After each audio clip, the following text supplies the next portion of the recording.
Assalamualaikum warahmatullahi wabarakatuh. Saya Saif Aditya dan anggota kelompok saya ada Adenovi Sapitri dan Nurul Hikmah. Di sini kelompok kami akan mempresentasikan materi tentang perencanaan media, yaitu media planning dan buying.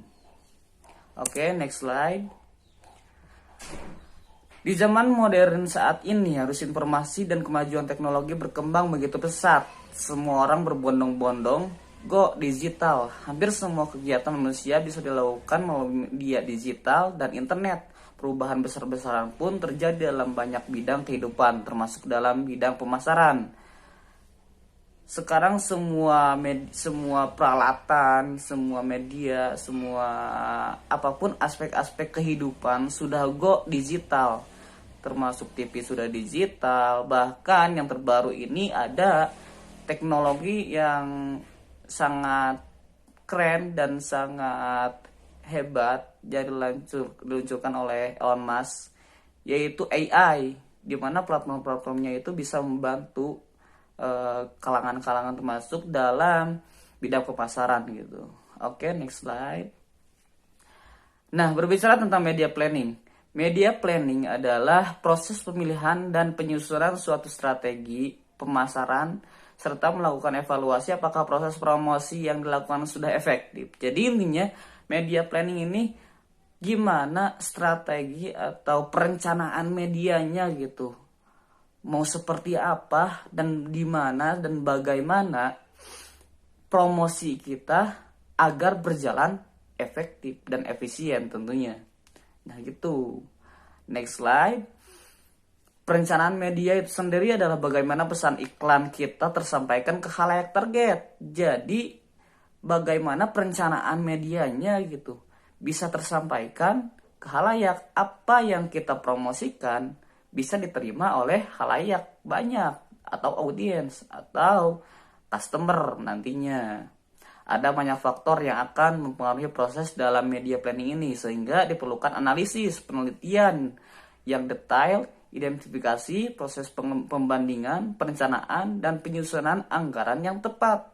Dalam perencanaan media ini atau media planning ini harus dilakukan dulu analisis, penelitian detail, identifikasi, proses pembandingan, perencanaan, dan penyusunan anggaran yang tepat. Kenapa? Agar yang tadi itu apa yang kita promosikan atau apa yang kita bawa untuk ke khalayak bisa diterima dengan baik oleh khalayak gitu. Itu kita riset dulu bagaimana khalayaknya, terus bandingkan dengan yang lainnya gitu. Jadi kita mudah untuk masuk dan tahu seperti apa khalayak tersebut, dan pada akhirnya setelah melalui analisis tersebut kita bakal tahu bagaimana nih perencanaan media kita gitu. Contoh seperti khalayak sangat menyukai media Instagram, maka nantinya setelah analisis itu berarti media yang digunakan oleh kita itu ya Instagram gitu, contoh sebagai contoh. Oke, next slide. Fungsi daripada media planning berfokus pada bagaimana cara paling efektif dan terbaik untuk menyampaikan iklan kepada calon pelanggan dari suatu produk, baik berupa barang maupun jasa. Jadi fungsi daripada media planning yaitu ya fokus tadi bagaimana si pesan kita itu atau yang apa kita promosiin itu bisa diterima dengan baik oleh khalayak gitu, atau sama calon customer tersebut, calon pelanggan tersebut gitu. Bagaimana kita fokus gitu ke caranya gitu.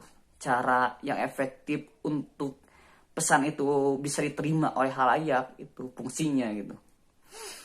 Oke, next slide. Tahapan awal pada media planning adalah merumuskan apa tujuan yang ingin dicapai. Jadi dirumuskan dulu tujuan daripada pencapaiannya itu apa gitu. Kalau kita mau kampanye tentang contohnya jasa kita, jasa foto studio, contohnya ya tujuan daripada capaiannya itu apa gitu. Maka kita harus merumuskan dulu gitu. Terus apa lagi tahapan-tahapannya, produk mana yang mau kita iklankan, di apa yang ingin kita promosiin itu apa gitu, yang mau kita iklankan gitu apa kepada calon customer tersebut. Terus target pemasarannya siapa gitu, siapa dan bagaimana, harus tadi diteliti dulu. Serta tujuan kampanye pemasaran, tujuan kampanyenya untuk apa gitu, apakah untuk emang sekedar hiburan, apakah untuk emang pemasaran, dan untuk apa gitu. Itu tahapan-tahapannya. Pelaksanaannya pun tidak bergantung pada satu strategi saja, tetapi bisa dilakukan bervariasi tergantung apakah kampanye pemasaran dilakukan untuk meningkatkan brand awareness atau untuk meningkatkan traffic ke situs resmi brand.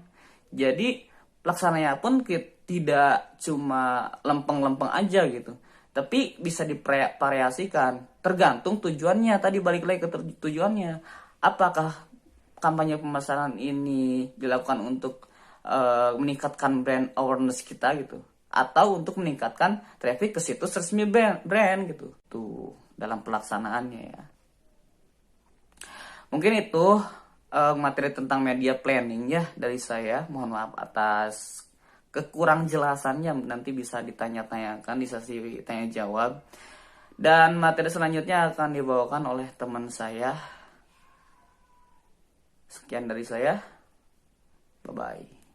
Oke, di sini itu ada media buying. Jadi dengan budget yang kita punya dan target yang sudah ada, jadi langkah selanjutnya itu media buying. Contohnya kita ingin memasang berita launching produk kita ke media sosial, ke media-media online yang besar di Indonesia. Jadi media buying itu adalah proses lanjutan dari media planning yang dimana individu perusahaan atau digital agensi yang diajak bekerja sama yang mendapatkan insight dari perencanaan media yang telah dilakukan.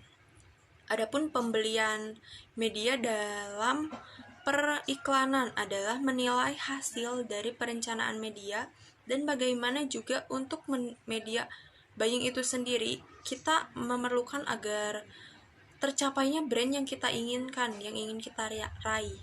Pelaku dari media buying itu sendiri yaitu media buyer, yang bertanggung jawab untuk secara langsung menentukan dan menegosiasikan ruang iklan yang akan digunakan.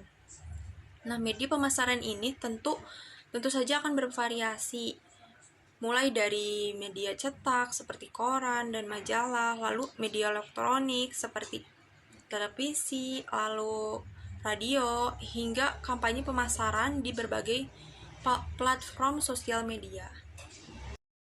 Kemudian berikutnya adalah aspek-aspek media buying. Ada 3. Yang pertama, negosiasi dan pembelian media. Yang kedua, penempatan iklan. Yang ketiga, monitoring dan optimasi. Yang pertama ada negosiasi dan pembelian media. Media buying melibatkan negosiasi dan pembelian ruang iklan pada media yang telah dipilih dalam media plan. Ini mencakup negosiasi harga, pemilihan posisi iklan, dan kontrak pembelian dengan penerbit media. Tujuan utama media buying adalah untuk mendapatkan nilai yang terbaik dari setiap dolar yang dihabiskan. Kemudian yang kedua ada penempatan iklan. Media buying juga menempatkan penempatan iklan secara taktis dalam media yang telah dibeli. Hal ini melibatkan pemilihan slot waktu, stasiun radio, posisi halaman surat kabar, atau lokasi iklan online yang akan memberikan dampak terbaik kepada target audiens. Yang ketiga, monitoring dan optimasi. Setelah iklan ditayangkan, media buying melibatkan pemantauan kinerja iklan. Pengiklan akan memantau respon dan efektivitas iklan serta melakukan penyesuaian jika diperlukan. Ini memungkinkan pengoptimalan kampanye secara real time untuk mencapai hasil yang terbaik. Nah, sekian presentasi dari kami. Untuk pertanyaan yang ingin Anda tanyakan, silakan tulis di kolom komentar. Terima kasih. Wassalamualaikum warahmatullahi wabarakatuh. Baik, materi berikutnya yaitu aspek-aspek media plan. Aspek-aspek media plan ini ada 3, yaitu tujuan kampanye, tujuan audiens, dan pemilihan media. Yang pertama, tujuan kampanye. Media plan itu harus mempertimbangkan tujuan kampanye pemasaran. Apakah tujuannya untuk meningkatkan brand awareness, mencapai target audiens baru, atau meningkatkan penjualan? Tujuan ini akan mempengaruhi pilihan media yang akan digunakan. Kemudian yang kedua ada target audience. Media plan harus mengidentifikasi dan memahami audiens target yang ingin dicapai. Ini melibatkan analisis demografis, psikografis, dan perilaku konsumen. Informasi ini akan membantu menentukan media mana yang paling efektif dalam menjangkau target audiens. Yang ketiga ada pemilihan media. Pada tahap ini, media plan akan menentukan jenis media apa yang akan digunakan seperti televisi, radio, surat kabar, majalah, pemasaran online, media sosial, atau kombinasi dari beberapa media tersebut. Pemilihan media harus didasarkan pada karakteristik audiens target, tujuan kampanye, dan anggaran yang tersedia. Kemudian